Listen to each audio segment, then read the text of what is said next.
So hello everyone, कैसे हो आप सभी लोग बच्चों। आशा करता हूँ सभी ठीक होगे, मजे में होगे। तो सबसे पहली चीज आप सभी बच्चों को मैं आज विश करना चाहूंगा हैप्पी रिपब्लिक डे। आशा करता हूँ सभी के सभी जो हैं वो अच्छे तरीके से अपने इस नेशनल फेस्टिवल को सेलिब्रेट कर रहे होंगे। आज सभी लोगों ने परेड देखी होगी टेलीविजन पे या फिर हो सकता है जाकर भी। तो दैट्स रियली गुड। तो बच्चों, आज की जो हमारी क्लास है वो बेस्ड है किस पे? Should wizard hit mommy chapter पे।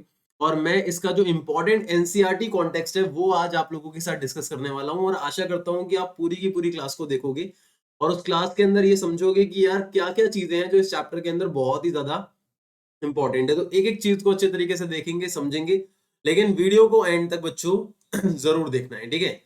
और जैसा कि मैंने बताया, चैप्टर का नाम है should wizard hit mommy. NCERT analysis कर रहे हैं 12th क्लास इंग्लिश का टर्म 2 के लिए। और ये जो चैप्टर है ना बच्चों, ये विस्टाज का चैप्टर है, ठीक है। आपकी दो किताबें हैं, आप लोगों को पता होगा, ठीक है। एक फ्लैमिंगो है और एक विस्टाज है। तो ये वाला जो चैप्टर है ये विस्टाज का चैप्टर है।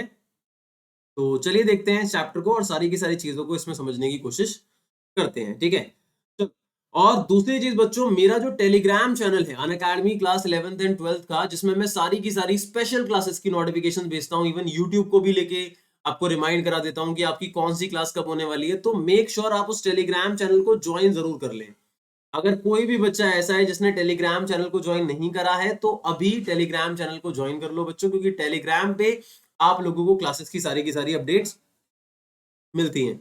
और रही बच्चों मेरे ऑनलाइन शेड्यूल की बात, तो मैं आप लोगों को बता देता हूं कि मेरा जो ऑनलाइन शेड्यूल है बच्चों वो बेसिकली सामने आप लोगों के है।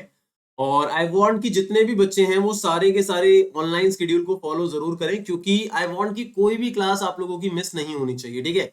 बस इसमें थोड़ा सा चेंज है और वो ये है कि जो 11th की टाइमिंग है, वैसे तो आप 12th का देख रहे हो, बट अगर कोई आपका फ्रेंड है आप उसको भी बता सकते हो। अब जो 11th की क्लास है वो स्पेशल पे नहीं होने वाली है, वो सारी की सारी यूट्यूब पे ही होने वाली है। तो मंडे, ट्यूसडे, वेडनेसडे, और इसके अलावा हम बात करते हैं Thursday. Just wait for a second. Tuesday, Wednesday, Thursday और फ्राइडे और सैटरडे, बच्चों ये सारी की सारी जो क्लासेस है वो यूट्यूब पे होने वाली हैं, ठीक है। ये सारी की सारी क्लासेस जो 11th की हैं ये यूट्यूब पे होने वाली हैं और रात को 11 बजे होने वाली है। और आप लोगों की जो स्पेशल क्लास जिस टाइम पे चल रही थी मंडे, वेडनेसडे और सैटरडे रात को 10 बजे, वो 12th क्लास की चलती रहेगी। बाकी रही बात 11th की, तो 11th की क्लास जो है वो Unacademy class 11th and 12th YouTube channel पे Monday, Tuesday, Wednesday, Thursday, Friday, Saturday, मतलब 6 दिन चलेगी रात को 11 बजे। तो अगर तुम्हारा कोई फ्रेंड है तो तुम चाहो तो उसको बता सकते हो, लेकिन चैनल का नाम ध्यान रखना है बच्चों। 12th की देखो, ये वाली जो क्लास है ये यूट्यूब पे होती है, अन academy class 11th and 12th पे, ट्यूसडे, थर्सडे, फ्राइडे। और ये भी यूट्यूब पे होती है कॉमर्स 365 पे, लेकिन इसमें डेज जो है वो डिफरेंट है, मंडे, वेडनेसडे और फ्राइडे 3 बजे, और टाइमिंग डिफरेंट है, ठीक है। तो इन क्लासेस का आप लोगों को ध्यान रखना है। और दूसरी चीज बच्चों, अनअकैडमी का प्लस सब्सक्रिप्शन जिसने भी नहीं लिया है वो ले लो। देखो, अगर आप में से किसी को लग रहा है कि यार अब ज्यादा टाइम थोड़ी ना बचा है, इतने टाइम के अंदर तो अपनी प्रिपरेशन कर ही लेंगे, यार देयर इज नो डाउट आप कर रहे हो प्रिपरेशन, कोई प्रॉब्लम नहीं है। लेकिन मैंने पिछले कुछ दिनों में देखा है कि कुछ बच्चे काफी ज्यादा नंबर में सब्सक्राइब हुए हैं अनअकैडमी पे, जस्ट बिकॉज उन्हें पता है कि 2 से 3 महीने में वो बहुत अच्छी प्रिपरेशन अपनी कर सकते हैं, ठीक है। और एज एन एजुकेटर मेरा भी मानना है कि अगर इंग्लिश में तुम चाहते हो कि बहुत अच्छे मार्क्स आए सब्जेक्टिव एग्जाम में, तो आंसर राइटिंग की प्रैक्टिस बहुत जरूरी है, जो प्लस पे पॉसिबल हो पा रहा है मेरे स्टूडेंट्स के साथ जो भी प्लस पे अभी मेरी क्लासेस ले रहे हैं। तो मेक श्योर जिसने नहीं लिया है वो ले ले। Learning life from the comfort of your home मिलता है आपको, अनलिमिटेड एक्सेस मिलता है सारे कोर्सेज का, टॉप एजुकेटर्स आपको बढ़ाते हैं, regular doubt clearing session, exhaustive coverage of syllabus, mentorship guidance, study material in PDF format, practice test, live test series, separate batch courses, सारी चीजें आप लोगों को मिल जाती हैं। तो आप ले लें। और ज्यादा नहीं है बच्चों, प्लस का सब्सक्रिप्शन खाली 7500 का है, जिसमें आपको 10% का ऑफ भी मिलेगा मेरा कोड यूज करने पे। तो आपका जो कोर्स पड़ेगा वो 6750 का पड़ेगा बच्चों। कितने का पड़ेगा? 6750 का पड़ेगा, जिसके अंदर आप ये कोड यूज कर सकते हो। ये कोड जो सामने मैंने लिख रखा है दैट इज SUTH10। तो आई रिक्वेस्ट कि अगर आप लोग कोर्स लेने वाले हैं तो बच्चों इस कोड को जरूर लगाएं। और अगला है बच्चों आइकॉनिक सब्सक्रिप्शन। जैसे कोई बच्चा कहता है कि सर मुझे प्रायोरिटी बेस्ड अपॉर्चुनिटी चाहिए, तो भाई जब भी रेज हैंड आप करते हो अनअकैडमी ऐप पे तो आपको पहली प्रायोरिटी मिलती है आइकॉनिक सब्सक्रिप्शन में। और इसके अलावा आपको एक पर्सनल मेंटोर दिया जाता है जो आपको पर्सनली गाइड करता है, आपके पेरेंट्स से डिस्कशन करता है आपकी परफॉर्मेंस को लेके, लाइव डाउट सॉल्विंग सेशन हो गए, स्टडी प्लानर आपको बना के दिया जाता है, वीकली रिपोर्ट्स आपकी होती है तैयार कि भाई आपकी कौन से सब्जेक्ट में क्या परफॉर्मेंस चल रही है, तो वो आइकॉनिक में आपको मिलता है, तो आप ले सकते हो। और आइकॉनिक का 3 मंथ्स का सब्सक्रिप्शन बच्चों 12,000 का है, जिसमें आपको 1200 का ऑफ मिल जाता है। तो 10,800 की फीस में आपको ऑल सब्जेक्ट्स के लिए एक पर्सनल मेंटोर मिल जाता है। तो ये बहुत ही अच्छी चीज है, ठीक है। अब बच्चों बात करते हैं आज के चैप्टर की। तो जैसा कि मैंने बताया, आज का चैप्टर है बच्चों शुड विजार हिट मॉमी, ठीक है। और ये लिखा गया है जॉन अपडाइक के द्वारा। किसके द्वारा लिखा गया है बच्चों? जॉन अपडाइक के द्वारा। अब भाई जॉन अपडाइक ने जो ये चैप्टर लिखा है बच्चों, इसके अंदर चैप्टर के अंदर क्या बताया है, क्या चीजें हैं जो उन्होंने बताई हैं। तो मेनली यहाँ पे ना हम एक वर्ल्ड की बात कर रहे हैं जिसका एक पर्सपेक्टिव जो है वो बच्चे के पॉइंट ऑफ व्यू से अलग है और एक बड़े के पॉइंट ऑफ व्यू से अलग है। तो यहाँ पे मैं लिख सकता हूं that is perspective of the world from, एक minute, from a child's point of view, मतलब एक बच्चे के पॉइंट ऑफ व्यू से जो पर्सपेक्टिव है वो कैसे डिफरेंट हो सकता है। हो सकता है बच्चों जिस तरीके से एक बच्चा किसी चीज को देख रहा है उस तरीके से एक बड़ा ना देख रहा हो, तो वो पर्सपेक्टिव कितना ज्यादा डिफरेंट है। और हाँ, अथॉरिटी की भी बात हो रही है कि किस तरीके से जो कई बार जाने या अनजाने में जो पेरेंट्स होते हैं या हमसे बड़े होते हैं वो अपनी अथॉरिटी की वजह से या पावर की वजह से कोई भी थॉट प्रोसेस जो है वो एक बच्चे पे इम्पोज करने की कोशिश करते हैं, ठीक है। जाने अनजाने में ऐसा हो सकता है, लेकिन उस टाइम पे जो बच्चा है जरूरी नहीं है कि वो उसको एक्सेप्ट करना चाहे। ऐसा भी हो सकता है कि वो करे या ना करे। तो ये सारी की सारी बातें इस चैप्टर में बताई गई हैं। और देखो, अगर तुम में से किसी ने ये चैप्टर नहीं कर रखा तो ये पूरा का पूरा चैप्टर तुम कंप्लीट कर सकते हो अनअकैडमी के साथ। Unacademy class 11th and 12th वाला जो यूट्यूब चैनल है जिसपे मैं अभी ये क्लास ले रहा हूँ, जिसपे प्रीमियर हो रही है, ठीक है। वहां पे आप प्लेलिस्ट का ऑप्शन देखो, नीचे डिस्क्रिप्शन बॉक्स है, उस पर क्लिक करना, नीचे प्लेलिस्ट का ऑप्शन मिलेगा आपको क्लास 12th का। जैसे ही आप उसे ओपन करोगे तो नीचे स्क्रॉल करना, आपको टर्म 2 की सारी वीडियोस दिखने लग जाएंगी और वहां शुड विजर एंड मॉमी चैप्टर भी मिलेगा। आप उसे पूरा का पूरा देख सकते हो और अपनी प्रिपरेशन कर सकते हो, ठीक है। अब बच्चों सबसे पहली चीज की बात करते हैं। तो सबसे पहला जो क्वेश्चन इसके अंदर बहुत ज्यादा इंपॉर्टेंट है, जिसका एनसीईआरटी कॉन्टेक्स्ट में मार्क कराता हूं इसके अंदर, तो वो बच्चों ये है कि जो स्टोरी थी जो जैक हमेशा अपनी बेटी जो को सुनाया करता था, हमेशा वो उसको नरेट किया करता था, वो स्टोरी जो थी वो क्या थी, उसकी जो बेसिक आउटलाइन थी वो क्या थी, ये क्वेश्चन सबसे पहले आता है बच्चों, ठीक है। तो सबसे पहले हम उसी को देखते हैं, हमारा जो बेसिक कंटेंट है उसको समझ लेते हैं, ठीक है। ओके, तो ये रहा बच्चों, देखो, each new story was a slight variation of a basic tale. A small creature usually named Roger, Roger fish भी हो सकता है, Roger squirrel हो सकता है, Roger chipmunk, उसकी कोई ना कोई प्रॉब्लम होती है जो फेस कर रहा है और उस प्रॉब्लम के साथ वो वाइज ओल्ड आउल के पास जाता है।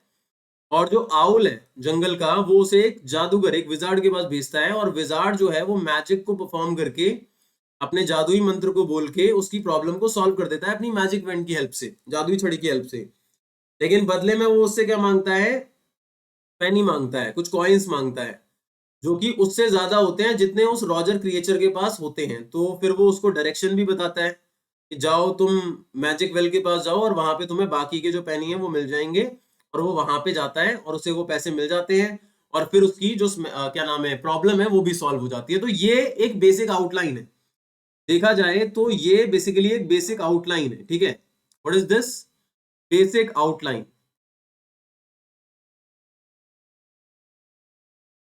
Of the story, basic outline of the story, ठीक है। अब रही बात क्वेश्चन की कि इसमें क्वेश्चन क्या आ सकता है, तो वो क्वेश्चन मैं तुम्हें बता देता हूं, तुम उसको नोट कर लो। क्वेश्चन नोट कर लो, क्वेश्चन ये है, क्वेश्चन नंबर 1 है ये, what was the basic outline of the story which Jack narrated to Jo, मतलब जो जैक है जो स्टोरी जो को सुनाता है उसकी बेसिक आउटलाइन क्या होती है, ठीक है। तो उसको लेके मैंने आप लोगों को यहाँ पे बता दिया। समझ में आ गई बात? Is it clear to all of you? Very good बच्चों, अगर चीजें समझ में आती हैं, अगर आप लोगों को सुमित भैया की सारी क्लासेस अच्छी लगती हैं तो मेक श्योर आप लोग वीडियो को लाइक जरूर करा करो। मैं देखता हूँ वीडियो को जितने व्यूज आते हैं उतने ज्यादा लाइक्स नहीं आते हैं, तो अगर आप देखते भी हो तो साथ के साथ वीडियो को लाइक करना भी बनता है, ठीक है। और शेयर भी कर सकते हो अपने फ्रेंड्स के साथ, ताकि उन लोगों की भी इंग्लिश की जो प्रिपरेशन है वो अच्छे तरीके से होती रहे मेरे साथ, है ना। चलो, अब बच्चों अगला क्वेश्चन क्या आता है, देखो बेसिक जो स्टोरी होती है वो हमेशा रॉजर नाम के एनिमल के बारे में होती है, बट हर बार जो स्टोरी है वो थोड़ी सी डिफरेंट होती है, और हर बार एक नया एनिमल होता है जिसकी नई प्रॉब्लम होती है। तो इस बार जब जैक अपनी बेटी जो को स्टोरी सुना रहा होता है, तो उस टाइम पे ये स्टोरी किस चीज के बारे में होती है? तो ये स्टोरी होती है बच्चों एक नए एनिमल के बारे में जिसका नाम होता है रॉजर स्कंक। और रॉजर स्कंक की प्रॉब्लम क्या होती है? रॉजर स्कंक की प्रॉब्लम होती है उसकी बैड स्मेल। जो स्कंक है वो एक एनिमल होता है जिसके अंदर से बैड स्मेल आती है, जिसकी वजह से इवन कोई दूसरा एनिमल उसके पास भी नहीं आता या कोई उसे अटैक भी नहीं करता। देखा जाए तो उसकी स्मेल उसके लिए एक प्रोटेक्टिव लेयर की तरह काम करती है ना। तो यहाँ पे रॉजर स्कंक जो है वो काफी ज्यादा दुखी है, क्योंकि जंगल में उसका कोई फ्रेंड ही नहीं होता, कोई दूसरा एनिमल उससे बात नहीं करता, तो वो अपनी स्मेल की वजह से काफी ज्यादा परेशान होता है। और इस बार जैक जो को इसी के बारे में स्टोरी सुनाता है। समझ में आ गई बात? तो अगला आ जाता है बच्चों question number 2। Now question number 2 is what was the problem of Roger skunk and how was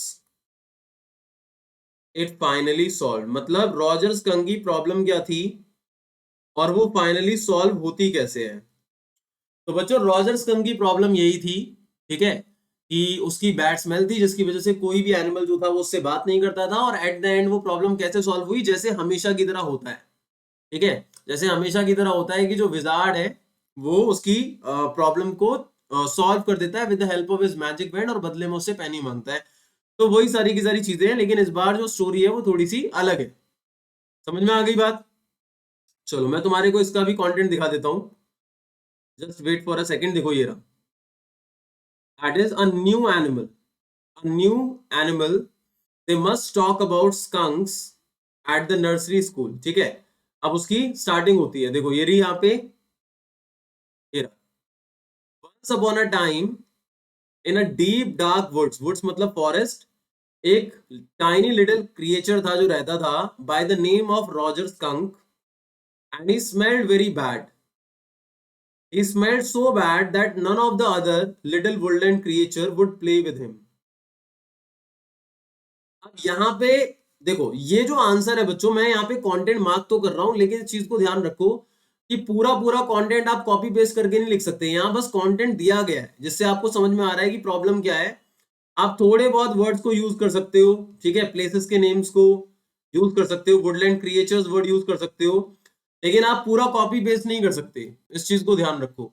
तो अगर आपको चाहिए कि यार मुझे अच्छे से आंसर लिखना है और इफेक्टिव आंसर लिखना है, तो उसके लिए आपको कंटेंट को पढ़ के ही आंसर लिखना पड़ेगा। क्यों? क्योंकि जब जैक स्टोरी सुना रहा है तो ये नहीं है कि सिर्फ जैक स्टोरी सुना रहा है, बल्कि वो डिस्क्राइब कर रहा है हर एक मोमेंट को। क्योंकि देखो यहाँ पे लिखा है ना कि जब वो बोलता है कि जो रॉजर स्कंक था उसकी इतनी बैड स्मेल थी कि कोई भी वुडलैंड क्रिएचर उसके साथ खेलता नहीं है, तो जो उसकी तरफ देखने लग जाती है सीरियसली, मतलब काफी ज्यादा सीरियस होके। और he had she hadn't foreseen this, मतलब उसने इस चीज का एक्सपेक्ट नहीं किया था कि ऐसा कुछ होने वाला है। और फिर जैक बोलता है कि wherever he would go out to play, Jack continued with zest, मतलब एनर्जी के साथ वो कंटिन्यू करता है, remembering certain humiliations of his own childhood. ठीक है, अब ये वाला जो पार्ट है, remembering certain humiliations of his own childhood, ये वाला भी मैं तुम लोगों को बता दूंगा, don't worry about that. But यहाँ पे आई होप आप लोगों को यहाँ तक समझ में आ गया होगा, ठीक है। Is it clear to all of you बच्चों? अगर तुम लोगों को बातें क्लियर हो रही होती हैं तो मेक श्योर आप लोग लाइक का बटन जरूर दबा दें, ठीक है। लाइक का बटन दबाने में बच्चों कंजूसी बिल्कुल भी नहीं करनी है, लाइक का बटन तो एकदम ठोक देना है हर वक्त जब भी क्लास ले रहे होते हो, ठीक है। चलो बच्चों आगे अगले क्वेश्चन पे आगे बढ़ते हैं। अगला क्वेश्चन क्या है?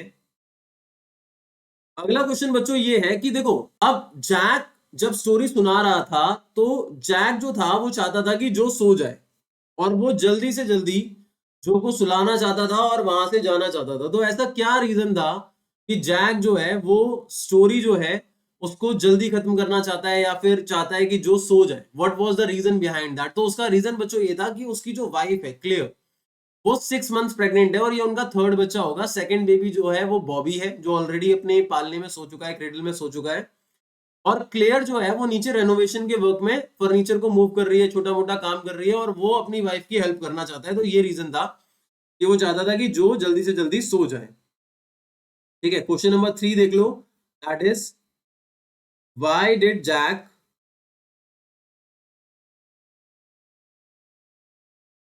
या मैं लिख देता हूँ, ठीक है, ये ठीक है, ऐसे ही लिख देते हैं, नॉन एक्शन की जगह यही रूल यूज कर लेते हैं। That is why did Jack feel himself in a hurry. मैं सिंपली भी लिख सकता था why was Jack in a hurry while narrating story. तो वो क्यों था जल्दबाजी में? क्योंकि वो अपनी वाइफ की हेल्प करना चाहता था, है ना। देखो मैं तुम्हारे को दिखा भी दे देता हूँ इसका कंटेंट कहाँ पे है। Just wait for a second.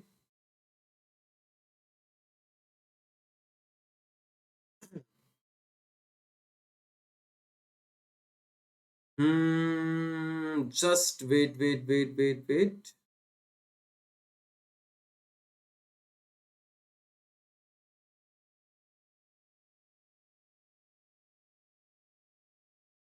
Okay,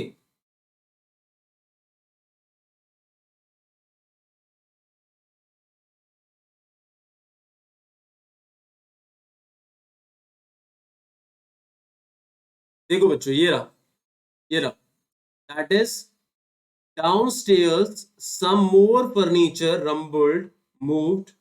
Claire shouldn't move heavy things. She was 6 months pregnant. It would be their third, है ना। अब यहाँ पे बच्चों आप एग्जैक्टली सेम लाइन तो नहीं लिख सकते, हाँ, लेकिन थोड़ा बहुत कंटेंट यूज कर सकते हो, बट आपको ये वाला पॉइंट पता होना चाहिए।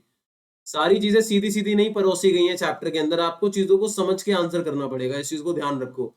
और इसीलिए मैं कह रहा था कि आप लोगों को चीजों को ना प्रैक्टिस करना पड़ेगा। आपको आंसर राइटिंग की जो आर्ट है उसको प्रैक्टिस करना पड़ेगा, क्योंकि जब तक तुम इस चीज को प्रैक्टिस नहीं करोगे you won't be able to furnish answers that well.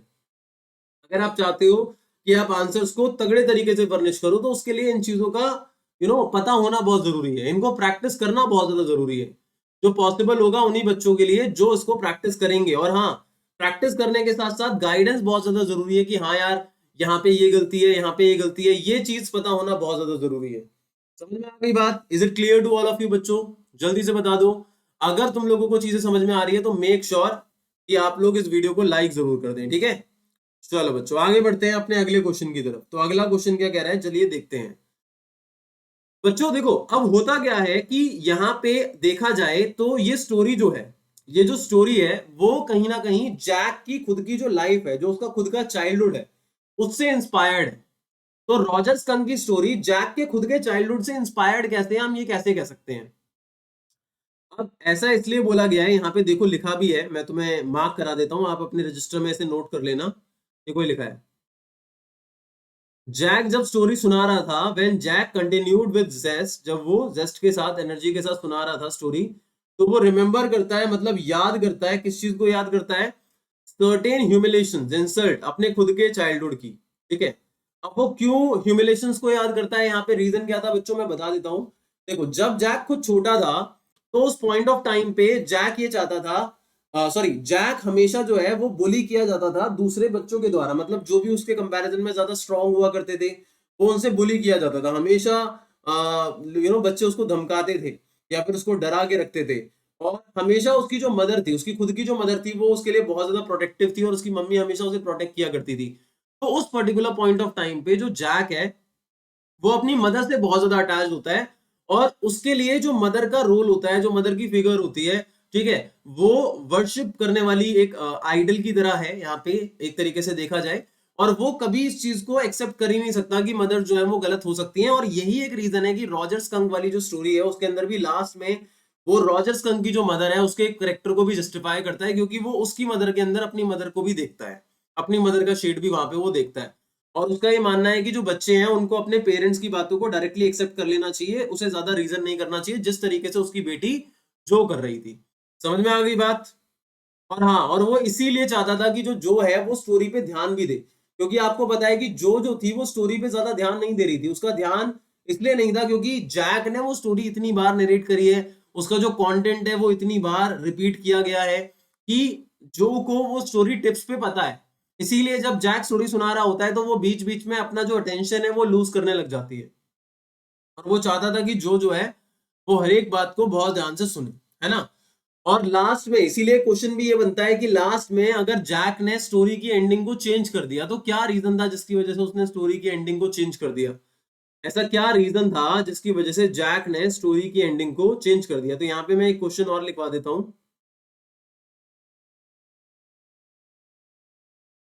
That is how is the story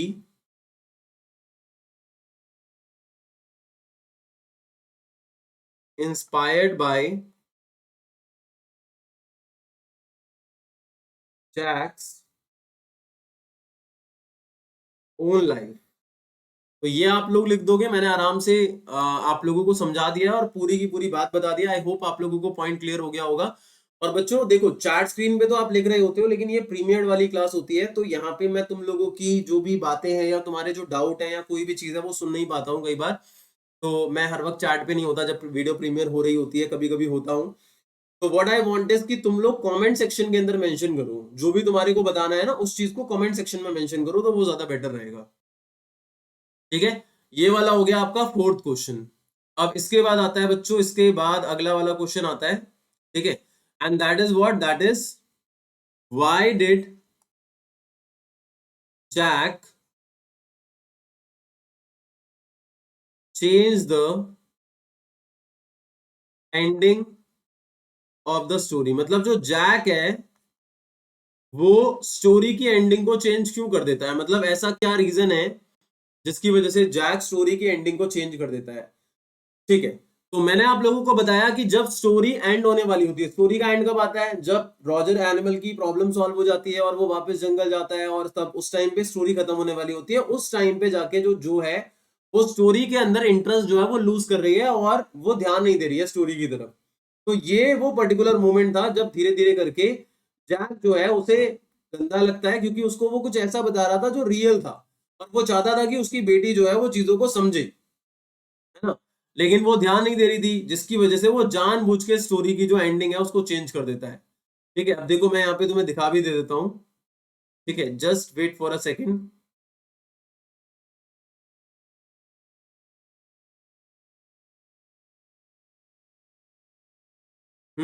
इस वाले पेज पे है गाइस, देखो ये रहा। जो was starting to fuss with her hands and look out of the window at the crack of the day that showed under the shade. She thought the story was all over. Jack didn't like women when they took anything for granted. तो उसे ये चीज बिल्कुल भी पसंद नहीं है कि कोई भी women जो है वो चीजों को ग्रांटेड समझ ले, मतलब आसानी से उनको मिल गई है तो वो उस चीज को ग्रांटेड समझ ले। उसे ये चीज बिल्कुल भी पसंद नहीं है, इवन अपनी वाइफ के बारे में और अपनी बेटी के बारे में भी। तो यहाँ पे वो नहीं चाहता था कि जो उसकी बातों पे ध्यान ना दे, वो उसे अटेंटिव रखना चाहता था, इसीलिए वो जानबूझ के स्टोरी की एंडिंग को चेंज कर देता है ना। आप देखो यहाँ पे भी लिखा है, यहाँ पे देखो लिखा है ना, जो आर यू लिसनिंग, क्या तुम सुन रही हो? Yes, because this is very interesting. Roger Skunk's mummy said what's that apple smell, what. अब जो बीच में बोलते रहती है क्या क्या क्या, रॉजर स्कंक सेड मम्मी मैं हूँ, mummy I smell like roses, and she said who made you smell like that, and he said the wizard, and she said well. तो इसका मतलब क्या है यहाँ पे कि ओवरऑल यहाँ पे जो कुछ बोल पाए उससे पहले ही जैक जो है वो पूरी बात कह देता है कि भाई अब वो उसे विजार्ड के पास लेके गई और उसने विजार्ड को हिट करा और बोला कि जो इसकी स्मेल है इसको वापस क्या कर दो, चेंज कर दो, नॉर्मल कर दो। समझ में आ गई बात? Is it clear? जल्दी से बता दो बच्चों, जल्दी जल्दी जल्दी जल्दी जल्दी जल्दी जल्दी जल्दी ओ जल्दी ओ जल्दी जल्दी जल्दी। आई होप बच्चों आप लोगों को सारी की सारी बात समझ में आ गई होगी यहाँ पे। ठीक है, तो ये एक रीजन था जिसकी वजह से जैक जो है वो स्टोरी की एंडिंग को चेंज कर देता है। ठीक है, अब बच्चों इसके अलावा और क्वेश्चन क्या आता है, let me tell you that as well. देखो, अगला क्वेश्चन बच्चों जो है वो एक तरीके का ओपिनियन बेस्ड क्वेश्चन भी हो सकता है। यहाँ पे आप ये कह सकते हो कि Jack was an immature father, just wait a second, Jack was an immature father, या इज भी आ सकता है, immature father, but a loving husband, but एक लविंग हस्बैंड भी है वो। अब कैसे कह सकते हैं हम कि वो एक इमेच्योर फादर है बट वो एक लविंग हस्बैंड भी है? हाउ? कमेंट। इस चीज पे अगर मुझे कमेंट करना पड़ा तो यहाँ पे आप उसके एक्शन से देख सकते हो ना। इमेच्योर फादर इसलिए बोला गया है क्योंकि वो अपनी इतनी छोटी सी बेटी के साथ होड़ लगाए हुए हैं कि उसे सोना पड़ेगा, उसे मेरी बातों को एक्सेप्ट करना पड़ेगा, जो स्टोरी मैं सुना रहा हूँ उसको एक्सेप्ट करना पड़ेगा। तो यहाँ पे वो अपनी बेटी की बात को नहीं मानता क्योंकि लास्ट में जो थी वो स्टोरी की एंडिंग को चेंज करना चाहती थी वापस, लेकिन वो चेंज नहीं करता। तो यहाँ देखा जाए तो वो छोटी सी बच्ची से अगर आर्ग्यू कर रहा है क्योंकि सिर्फ 4 साल की है, तो वो एक इमेच्योर फादर है। बट साथ के साथ वो लविंग हस्बैंड इसलिए थोड़ा बहुत उसे कहा गया है क्योंकि वो अपनी वाइफ की हेल्प भी करना चाहता था, क्योंकि वो 6 मंथ प्रेग्नेंट है और वो वेट उसे नहीं उठाना चाहिए, कैरी लिफ्ट नहीं करना चाहिए। तो वो इसलिए स्टोरी की एंडिंग जल्दी भी करना चाहता था, है ना। तो ये यहाँ पे रीजन आ गया। समझ में आ गई बात? चलो, इसके बाद बच्चों एक और क्वेश्चन आता है, दैट इज बेसिकली कि जो थी वो स्टोरी को किस तरीके से एंड करना चाहती थी। ठीक है, यहाँ पे क्वेश्चन आता है, how did Jo want to end the story. मतलब जो थी वो स्टोरी को किस तरीके से चेंज करना, सॉरी बेसिकली एंड करना चाहती थी। ठीक है, तो यहाँ पे मैं आप लोगों को दिखा देता हूँ, just wait for a second.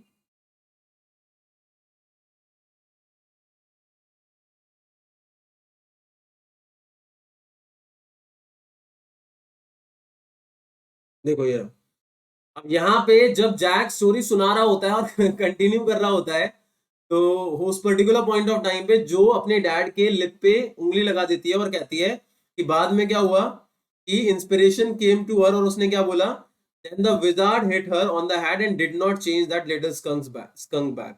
और वो यही चाहती थी कि उसकी जो स्टोरी है वो इसी तरीके से एंड हो। ठीक है, ना कि उस तरीके से जिस तरीके से उसके फादर ने की थी। समझ आई बात? और वो बाद में जैक को बोलती भी है कि मुझे आप कल एक ऐसी स्टोरी सुनाओगे जहां पे विजार्ड जो है वो मम्मी को हिट करेगा, ना कि मम्मी विजार्ड को हिट करेगी। तो ये वाला जो पॉइंट है आप लोगों को ये भी पता होना चाहिए। ठीक है, समझ में आ गई बच्चों बात? यहां तक पूरी की पूरी बातें क्लियर है? Is it clear to all of you? जल्दी से बता दो मुझे, fast fast fast fast fast. Very good. अब इसके अलावा बच्चों अगर देखा जाए तो यहाँ बहुत सारे अलग अलग क्वेश्चंस हैं जो जो ने रेज किए हैं। जोआन भी कह सकते हैं, उसकी पूरा नाम जोआन है। ठीक है, तो उसने रेज किए हैं अपने फादर से। तो वो क्या क्या क्वेश्चंस हैं जो उसने रेज किए हैं? तो जो रेज क्वेश्चन है उनमें से एक क्वेश्चन जो है वो ऑब्वियसली मैजिक वैंड को लेके है। जब स्टोरी सुना रहा होता है जैक, तो उस टाइम पे वो मैजिक वैंड को लेके क्वेश्चन पूछती है अपने डैड से कि क्या मैजिक वैंड जो है वो सच में रियल होते हैं। ठीक है, मैं आप लोगों को क्वेश्चंस दिखा देता हूँ, just wait for a second. और हाँ, एक और चीज कि वो बीच बीच में स्टोरी के जैक को इंटरप्ट भी करती रहती है क्योंकि she was already aware about the plot, है ना। तो want he see the owl की क्या वो आउल के पास नहीं जाएगा, है ना। और फिर इसके बाद देखो एक और क्वेश्चन आता है। देखो अब यहाँ पे भी करती है कि what can I do, Roger skunk said, he cried very hard, कि मैं क्या कर सकता हूँ तुम्हारे लिए। ठीक है, मैं यहाँ पे क्या करूँ, है ना। तो इतने में जो चिल्लाती है, the wizard the wizard the wizard, जो शाउट करने लग जाती है और खड़ी हो जाती है। ठीक है, और जो बुक है वो उनकी नीचे की तरफ गिर जाती है। अब इतने में जैक कहता है कि देखो डैडी तुम्हारे को स्टोरी सुना रहे हैं, तो तुम सुनो, चीजों को बीच में इंटरप्ट मत करो, है ना। तो यहाँ पे एक बच्चे का नेचर, वो कितना ज्यादा एक्साइटेड है, कितनी ज्यादा बच्चे में क्यूरियोसिटी है, ये सारी की सारी बातें यहाँ पे बताई जा रही है ना। क्लियर? अब देखो एक और क्वेश्चन जो रेस करती है, are the magic spells real, क्या मैजिक स्पेल्स रियल होते हैं? अब यहाँ पे जैक हमें बताता है कि एक न्यू फेज है, जो है उसकी बेटी, उसकी लाइफ का एक न्यू फेज है। जस्ट दिस लास्ट मंथ एक रियलिटी फेज है।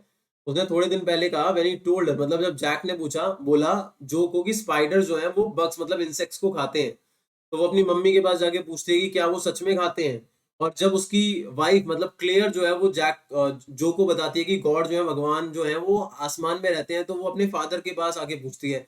तो यहाँ पे देखा जाए तो जो है वो चीजों को एक्सेप्ट जब नहीं कर पाती तो वो चीजों को लेके पूछती है और इवन क्रॉस क्वेश्चन भी करती है। जैसे अगर उसके फादर ने उसे कुछ बात बताई है तो वो अपनी मदर से जाके पूछती है, अगर मदर ने कोई बात बताई है तो फादर से जाके पूछती है। तो ये ओवरऑल चैप्टर ही बच्चों ना, यहाँ पे एक बच्चे का जो पर्सपेक्टिव है दुनिया को जीने का, लाइफ को जीने का, लाइफ को देखने का, वो आप लोगों को बताया गया है। और देखो, अगर तुम लोगों ने अपना सैंपल पेपर जो है वो डिस्कस मैंने जब किया था, उस वक्त मैंने जब क्वेश्चन समझाए थे, ठीक है, स्पेशल क्लास के अंदर, अगर तुमने उसको किया है तो तुम लोगों को सच में ये बात पता होगी, ये सारी की सारी बातें पता होंगी कि पेपर के अंदर जो क्वेश्चंस हैं वो किस लेवल के आ रहे हैं। मतलब अगर आप पेपर को, मतलब चैप्टर को थॉरोली नहीं पढ़ोगे ना, तो ज्यादातर क्वेश्चन ओपिनियन बेस्ड आ रहे होते हैं, और इस तरीके के क्वेश्चन आ रहे होते हैं जिनको आप रिलेट नहीं कर पा रहे होते, समझ नहीं पा रहे होते।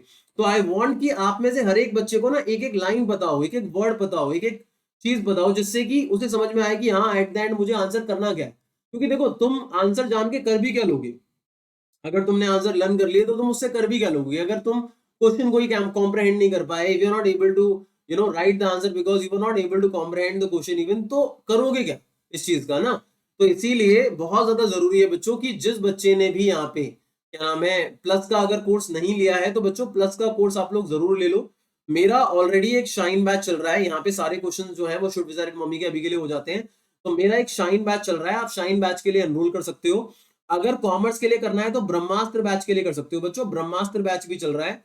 और उस ब्रह्मास्त्र बैच के अंदर गौरव जैन सर जो हैं वो पढ़ा रहे हैं आप लोगों को, साथ में और भी अच्छे अच्छे टीचर्स हैं, जैसे अनुराग द्विवेदी सर हैं, दीपिका मैम है, तो जो भी अच्छे अच्छे एजुकेटर्स हैं वो सब पढ़ा रहे हैं। और शाइन बैच में भी देखो अर्शप्रीत कौर मैम है, राहुल द्विवेदी सर है, तमसा त्यागी मैम है, विशाल महाजन सर है, ठीक है। इसके अलावा एक स्पार्क बैच भी चल रहा है जिसमें मोनिका बेदी मैम है आगे, एस मनी सर है, कृति शर्मा मैम है।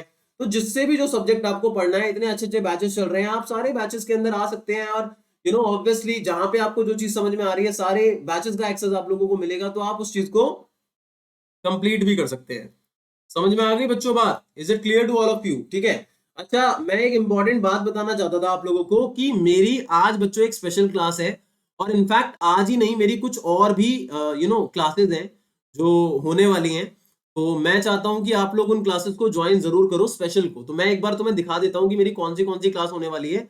जस्ट एक मिनट रुक जाओ बच्चों, मैं आप लोगों को क्लासेस के बारे में बता देता हूं, मेरी क्लासेस जो जो होने वाली हैं। और इवन आज की जो मेरी क्लास है बच्चों, वो प्रीवियस ईयर क्वेश्चंस के ऊपर बेस्ड होने वाली है, जिसके अंदर मैं प्रीवियस ईयर क्वेश्चन आप लोगों को कराऊंगा कि भाई लिटरेचर में क्या क्या आ रखा है। देखो, मैं मानता हूं कि पहले जो प्रीवियस ईयर क्वेश्चंस थे उसके अंदर क्वेश्चन पेपर के अंदर टर्म 1 टर्म 2 दोनों आता था, और इस बार खाली टर्म 2 ही आ रहा है। इसीलिए मैं कह रहा हूं कि वो क्लास आपके लिए जरूरी है। क्यों? क्योंकि मैंने जो क्वेश्चंस कराने हैं ना आज की क्लास में रात को 10 बजे, वो छांट के कराने हैं। उसके अंदर टर्म 2 के अंदर जो जो चैप्टर्स आ रहे हैं, उसमें कौन से क्वेश्चन शॉर्ट में पहले आ रखे हैं, कौन से क्वेश्चन लॉन्ग में पहले आ रखे हैं, वो चीज मैंने अच्छे तरीके से देखी है, स्टडी करी है।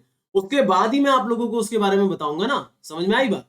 तो इसीलिए व्हाट आई वांट कि जो भी बच्चा ऐसा है ना जिसने अभी तक अपने आप को प्रिपेयर नहीं करा है, कुछ ऐसे एस्पेक्ट्स हैं जो उसने नहीं करे हैं, तो यार वो उन चीजों को जरूर कर ले। इस चीज को ध्यान रखो, ठीक है। तो this is why I want कि जो आज की मेरी क्लास होने वाली है, जो कि प्रीवियस ईयर क्वेश्चन के ऊपर बेस्ड है, तो आप लोगों को उस क्लास को बच्चों अटेंड जरूर करना है, ठीक है। इवन आज ही नहीं, मेरी कुछ और क्लासेस भी होने वाली है। मैं एक बार आप लोगों को दिखा देता हूं, मैंने स्क्रीन पे ले लिया है, ठीक है। जस्ट एक मिनट रुक जाओ बच्चों, जस्ट एक minute, let me show you क्या है।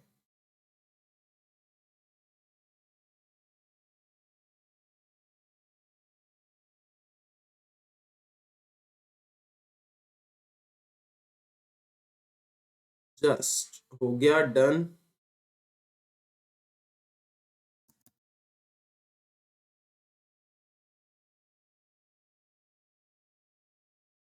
ओके, तो बच्चों देखो, स्क्रीन पे मैं आप लोगों को दिखा रहा हूं मेरी क्लासेस जो है कौन सी हैं। ये रही मेरी क्लासेस, ठीक है। हम्म।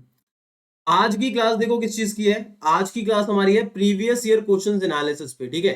तो आज ये 26 जनवरी को होने वाली है, जो कि रात को 10 बजे होने वाली है, तो इसको ज्वाइन करना है। फिर मेरी एक 29 को होने वाली है, जिसमें थिंग ऑफ ब्यूटी के इंपॉर्टेंट क्वेश्चंस में कराने वाला हूं, तो इसको ज्वाइन करना है।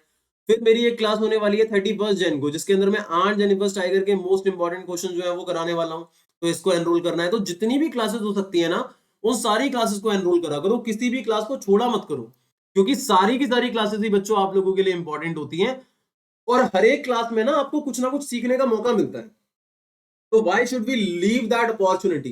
जब मुझे सामने से मौका मिल रहा है कि मेरे को ये सारी की सारी चीजें करनी है, तो हमें उस अपॉर्चुनिटी को छोड़ना नहीं चाहिए, ठीक है।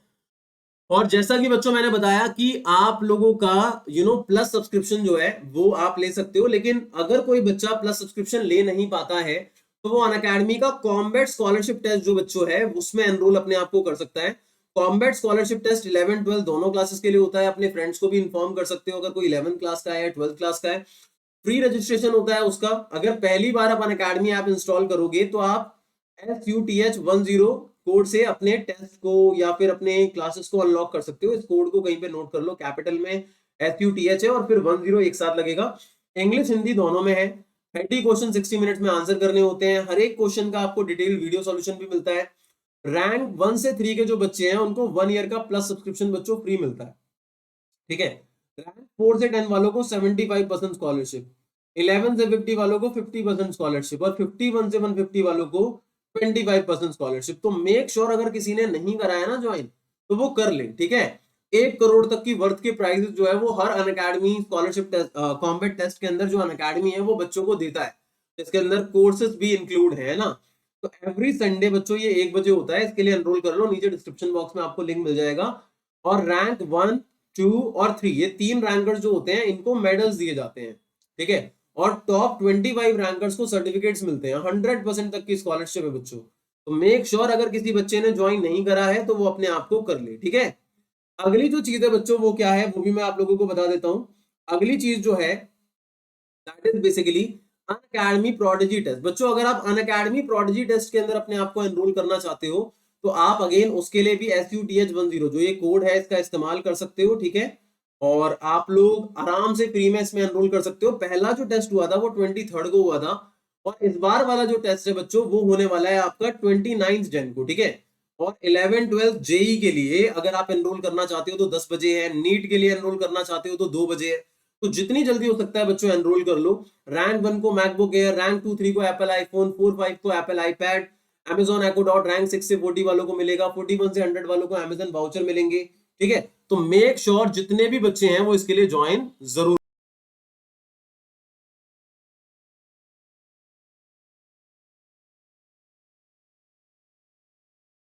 मेक श्योर अपने आप को जितना जल्दी हो सकता है बच्चों एनरोल जरूर कर ले। और इसके अलावा अच्छा एक और मेरे को इंपॉर्टेंट बात बतानी थी कि अगर कोई तुम्हारा फ्रेंड है जो अभी अनअकैडमी का सब्सक्रिप्शन लेना चाहता है तो 27 जैन तक बच्चों एक ऑफर चल रहा है। और दैट ऑफर इज बेसिकली कि अगर आप SUTH10 कोड लगाते हो तो आपको 10% का ऑफ तो मिलेगा ही। लेकिन अगर कोई बच्चा 12 महीने का सब्सक्रिप्शन लेने वाला है तो उसे 6 मंथ का सब्सक्रिप्शन अभी फ्री मिल रहा है।